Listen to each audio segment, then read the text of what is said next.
بسم اللہ الرحمن الرحیم۔ بچوں ہم پڑھتے ہیں اب سبزہ گھر، گرین ہاؤس ایفیکٹ، سبزہ گھر اثر۔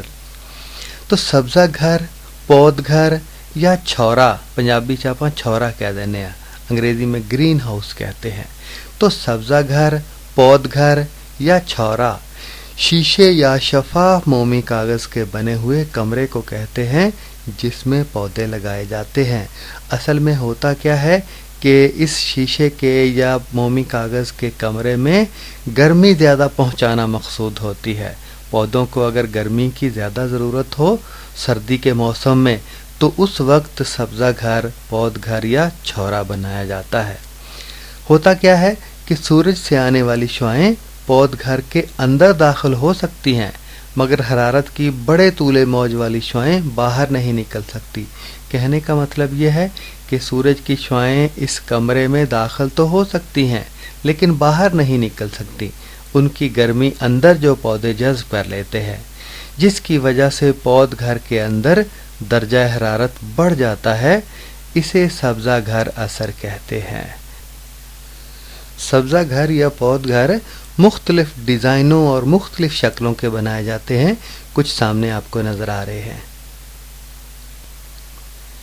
عالمی حدت، گلوبل وارمنگ، عالمی حدت، عالمی تپش یا عالمی گرمی، یعنی پوری دنیا میں زمین پر گرمی پہلے کی نسبت بڑھ رہی ہے، اسے عالمی حدت، عالمی تپش یا عالمی گرمی کہتے ہیں۔ بچوں موجودہ صنعتی دور میں فضائی آلودگی کی وجہ سے فضا میں بعض گیسوں مثلاً کاربن ڈائی آکسائڈ، کلورو فلورو کاربن اور میتھین وغیرہ کا تناسب بڑھ گیا ہے۔ فضا میں ان گیسوں کا گندگی کی وجہ سے، آلودگی کی وجہ سے تناسب بڑھ گیا ہے۔ ہوا میں ان گیسوں کی موجودگی سبزہ گھر اثرات پیدا کرتی ہے۔ کیسے کہ سورج سے شعاعیں تو آ جاتی ہیں زمین پر لیکن زمین سے ٹکرا کے یا زمین میں موجود دوسری چیزوں سے ٹکرا کے پھر فضا میں واپس نہیں جا پاتی، جس طرح ہم نے پیچھے سبزہ گھر اثر پڑھا ہے۔ تو اس سے کیا ہوتا ہے، سبزہ گھر اثرات پیدا ہوتے ہیں، زمین کی حدت یا گرمی بڑھ جاتی ہے، تو جس کی وجہ سے کرۂ ارض کے درجہ حرارت میں اضافہ ہو رہا ہے۔ اسے عالمی حدت، عالمی تپش یا عالمی گرمی کہتے ہیں اور انگریزی میں گلوبل وارمنگ کہتے ہیں۔ بچوں اللہ تعالیٰ نے انسانوں کی حفاظت کے لیے ایسا خودکار نظام بنایا ہے کہ جس سے انسان اس کی حفاظت میں رہتے ہیں۔ دیکھیں اوزون کی ایک تہہ بنائی ہے زمین کے ارد گرد اللہ تعالیٰ نے، جو سورج سے آنے والی نقصان دہ شعاؤں کو روکتی ہے۔ اگر اس تہہ میں خرابی پیدا ہو جائے، وہ شعاعیں زمین تک آ جائیں تو انسان بیماریوں کا شکار ہو جاتے ہیں۔ تو اوزون تہہ کی تباہی کس طرح ہو رہی ہے؟ اوزون ایک گیس ہے جو بلند فضا میں زمین کے گرد ایک غلاف کی شکل میں موجود ہے، جیسا کہ یہ دو دائرے نظر آ رہے ہیں زمین کے ارد گرد۔ یہ سورج سے آنے والی بالائے بنفشی شعاؤں کو زمین تک پہنچنے سے روکتی ہے۔ الٹرا وائلٹ ریز، دیکھیں جو سفید روشنی ہے اس کے 7 رنگ ہوتے ہیں جو عام آنکھ سے نظر آتے ہیں، اور ان میں سے ایک رنگ بنفشی بھی ہوتا ہے، اور اس سے اوپر والا رنگ بالائے بنفشی ہوتا ہے جو عام آنکھ سے نظر نہیں آتا۔ تو یہ شعاعیں انسانی صحت کے لیے نقصان دہ ہوتی ہیں اور اوزون تہہ ان شعاؤں کو روکتی ہے، زمین تک پہنچنے سے روکتی ہے۔ ہوتا کیا ہے کہ فریج، ایئر کنڈیشنز اور سپرے کے ڈبوں سے کچھ ایسی گیسیں خارج ہوتی ہیں جنہیں کلورو فلورو کاربن کہتے ہیں۔ یہ کیمیائی مادے، یعنی ان گیسوں میں جو کیمیائی مادے ہوتے ہیں، یہ اوزون کے ساتھ حمل کر کے اس کی تہہ کی تباہی اور باریکی کا سبب بن رہے ہیں۔ نتیجہ کیا ہوتا ہے کہ بالائے بنفشی شعاعیں اس میں سے گزر جاتی ہیں، تو نتیجتاً زیادہ بالائے بنفشی شعاعیں زمین تک پہنچ رہی ہیں۔ ان شعاؤں کی وجہ سے سرطان یعنی کینسر اور آنکھوں کی بیماریاں لاحق ہو رہی ہیں۔ آپ تصویر کی طرف دیکھیے گا، جو نیچے زمین ہے اور اس کے اوپر لکھا ہے اوزون تہہ، یہاں اوزون تہہ ہے، انگریزی میں اوزون لیئر بھی لکھا ہوا ہے، اور اوپر سورج ہے، سورج سے شعاعیں آتی ہیں اوزون تہ میں جب خرابی پیدا ہو جاتی ہے یا یہ باریک ہو جاتی ہے تو اس میں سے یہ شعاعیں گزر کر زمین تک آنے میں کامیاب ہو جاتی ہیں اور انسانوں کو پھر بیماریاں لاحق ہوتی ہیں، کینسر اور آنکھوں کی۔ عالمی تپش کا ایک ویڈیو کی صورت میں منظر دیکھتے ہیں۔ یہ زمین اور سورج اور شعاعیں سورج سے آ رہی ہیں زمین تک، یہ اوزون تہ پتلی ہوتی ہے تو تمام قسم کی شعاعیں زمین تک پہنچتی ہیں، نقصان دہ بھی، جو زمین پر رہنے والوں کے لیے نقصان دہ ثابت ہوتی ہیں۔ ایک اور ویڈیو دیکھتے ہیں۔ یہ دیکھیں سورج نکلا ہے اور سورج کی شعاعیں زمین تک آ رہی ہیں اور یہ خرگوش آپ کو نظر آ رہا ہے زمین پر۔ یہ اوزون تہ جب پتلی ہوتی ہے تو ہر قسم کی شعاعیں پہنچتی ہے۔ ماحول کے بگاڑ کے اسباب اور تدارک یعنی روک تھام، کون سے عوامل ہیں جو ماحول کو بگاڑتے ہیں اور کس طرح سے ان کی روک تھام کی جا سکتی ہے؟ پہلی ہے آلودگی، گندگی، دھواں وغیرہ، اور زمینی کٹاؤ، بارش سے یا سیلاب سے یہ زمین کٹتی ہے جو مسائل پیدا کرتی ہے، اور موسمیاتی تبدیلیاں، عالمی تپش، موسم میں تبدیلیاں آتی ہیں، یہ بھی ماحول کو بگاڑتی ہیں۔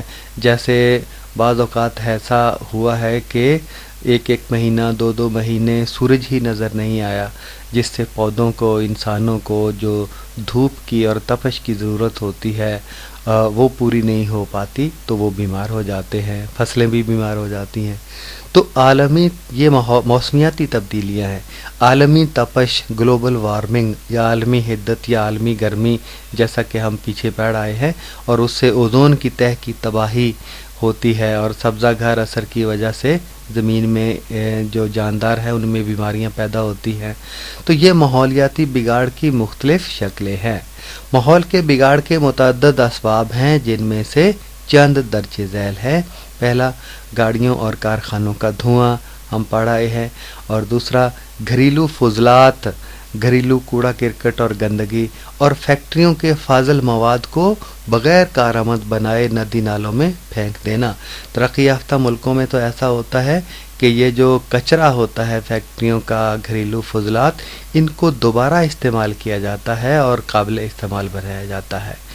زرعی ادویات اور سپرے وغیرہ کا استعمال، یہ بھی ماحول میں آلودگی پیدا کرتا ہے۔ اور جنگلات کا کٹاؤ، جنگل کٹ رہا ہے اور جو عالمی حدت ہے اس میں پہلے سے اضافہ ہو رہا ہے، تو یہ جنگلات جو ہیں یہ گندگی کو بطور خوراک بھی استعمال کرتے ہیں، یہ پودوں کی خوراک ہوتی ہے۔ جب جنگل نہیں ہوتے تو یہ گندگی پڑی رہتی ہے اور ماحول میں آلودگی پیدا کرتی ہے۔ ماحول اور وسائل کی حفاظت کے لیے اہم اقدامات کیا ہونے چاہیے؟ پہلی بات، استعمال شدہ اور فالتو چیزوں کو ادھر ادھر پھینکنے کی بجائے مناسب جگہ ٹھکانے لگانا چاہیے۔ عام جگہوں پر پھینکنے کی بجائے زمین میں گڑھا کھود کر اس میں دبا دینا چاہیے، یا جو چیزیں جلا کر ختم ہو جاتی ہیں ان کو جلا دینا چاہیے، نہ کہ عام جگہوں پر پھینکنا چاہیے۔ دوسری بات، گھریلو فضلات اور کارخانوں سے نکلنے والے فالتو اور زہریلے مادے بے ضرر بنائے بغیر زمین، فضا اور پانی میں نہ پھینکیں۔ ایسا ہوتا ہے جیسے پہلے ذکر کیا ہے کہ ترقی یافتہ ملک تو ان کو بے ضرر بناتے ہیں، یا گڑھا کھود کر زمین میں دبا دیتے ہیں یا جلا دیتے ہیں، یا کیمیائی مواد ان کے اوپر چھڑکتے ہیں تاکہ یہ بے ضرر ہو جائیں، نقصان نہ پہنچائیں۔ تو یہ کام رضاکارانہ طور پر بھی ہونا چاہیے اور قانون کی طاقت سے بھی۔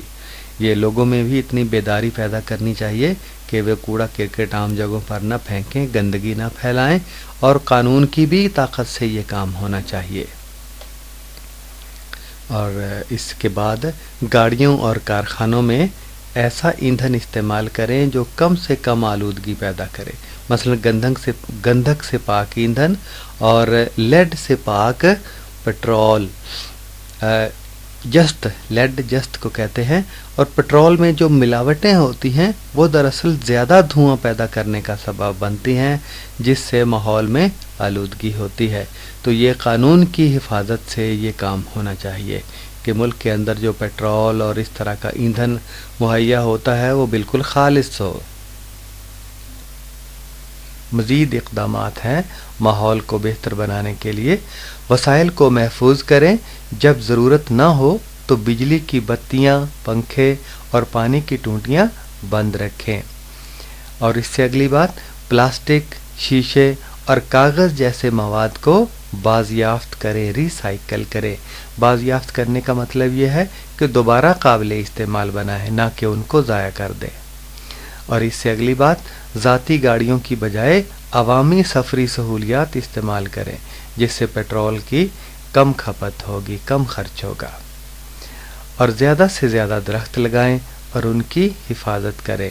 درخت عالمی حدت کو، ماحول کی گرمی کو کم کرتے ہیں اور بہت سی نقصان دہ شعاؤں کو جو سورج سے آتی ہیں جذب بھی کر لیتے ہیں، اور ہمارے لیے بہت سی لکڑی جو کارآمد ہے وہ مہیا کرتے ہیں۔ اور اس سے بعد والی بات، بہتر ٹیکنالوجی سے آلودگی میں کمی لائی جا سکتی ہے۔ یہ تو ہم لوگ اپنے ماحول کے ساتھ، اپنے ملک کے ساتھ اگر مخلص ہوں، عوام بھی اور حکمران بھی، تو یہ آلودگی ختم کی جا سکتی ہے۔ بچوں، اگر آپ نے سبق غور سے پڑھا ہے اور سمجھا ہے تو آپ ان سوالوں کے آسانی سے جواب دے پائیں گے۔ پہلا سوال، مسکن کسے کہتے ہیں؟ اور دوسرا، شرح اضافہ آبادی سے کیا مراد ہے؟ تیسرا، آبادی کو متاثر کرنے والے کون کون سے عوامل ہیں؟ اور چوتھا، توانائی کے ناقابل تجدید ذرائع کون سے ہیں؟ کن ذرائع کو ان کی تجدید نہیں کی جا سکتی، دوبارہ قابل استعمال نہیں بنایا جا سکتا؟ اور اگلا سوال، سبزہ گھر اثر، گرین ہاؤس ایفیکٹ کسے کہتے ہیں؟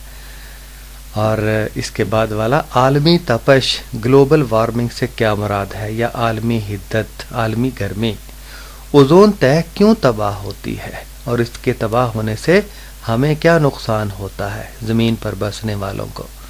اور آخری سوال ہے، ماحول کو تباہی سے بچانے کے لیے ہمیں کیا کرنا چاہیے؟